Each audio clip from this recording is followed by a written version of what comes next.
the day I met you. I forget just why I left you. I was insane. Kerjasama Ekonomi Asia Pasifik, Asia Pacific Economic Cooperation, yang disingkat sebagai APEC, adalah forum ekonomi 21 negara di lingkar Pasifik yang bertujuan untuk mengukuhkan pertumbuhan ekonomi, mempererat komunitas, dan mendorong perdagangan bebas di seluruh kawasan Asia Pasifik. APEC didirikan pada tahun 1989 yang bermarkas di Singapura dan beranggotakan Australia, Brunei, Kanada, Chili, Tiongkok, Republik Tiongkok, Hong Kong, Indonesia, Jepang, Korea Selatan, Malaysia, Meksiko, Selandia Baru, Papua Nugini, Peru, Filipina, Rusia, Singapura, Thailand, Amerika Serikat, dan Vietnam. Pertemuan pemimpin tahunan APEC dihadiri oleh kepala pemerintahan dan lokasinya dirotasi setiap tahunnya. Sebagai tradisi, kepala pemerintahan yang hadir mengenakan pakaian tradisional negara tuan rumah. Pembentukan kerjasama regional di kawasan Asia Pasifik dilatar belakangi oleh beberapa faktor sebagai berikut. 1. Adanya dinamika proses globalisasi.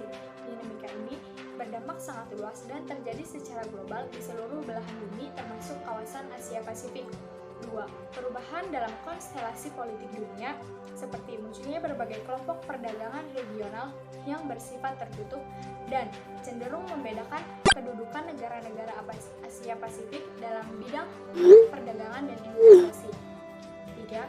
Adanya kekhawatiran akan gagalnya perundingan putaran Uruguay.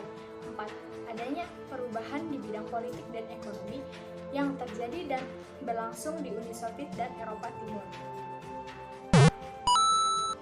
Peran Indonesia dalam APEC salah satunya adalah sebagai pemimpin APEC pada tahun 1994. Indonesia dipercaya sebagai pemimpin APEC karena pertumbuhan ekonomi Indonesia merupakan yang tertinggi dari berbagai negara yang ada di kawasan Asia Pasifik. Peran lain Indonesia adalah sebagai tuan rumah KTT APEC pada tahun 1994 dan 2013. Saat itu Indonesia menjabat sebagai pimpinan APEC pada tahun-tahun tersebut.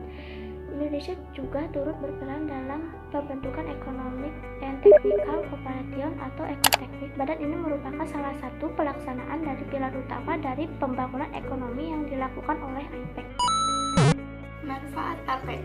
1. Sarana membangun kepercayaan dan hubungan yang saling menguntungkan dengan negara atau ekonomi mitra. 2. Sarana untuk meningkatkan kapasitas dan daya saing Indonesia. 3. Sarana untuk memastikan bahwa pasar Asia Pasifik tetap terbuka bagi produk ekspor unggulan Indonesia. 4. Sarana peningkatan investasi. 5. Menciptakan kondisi yang mendukung peningkatan perdagangan kawasan. Look as good as the day I met you. I forget just why I left you.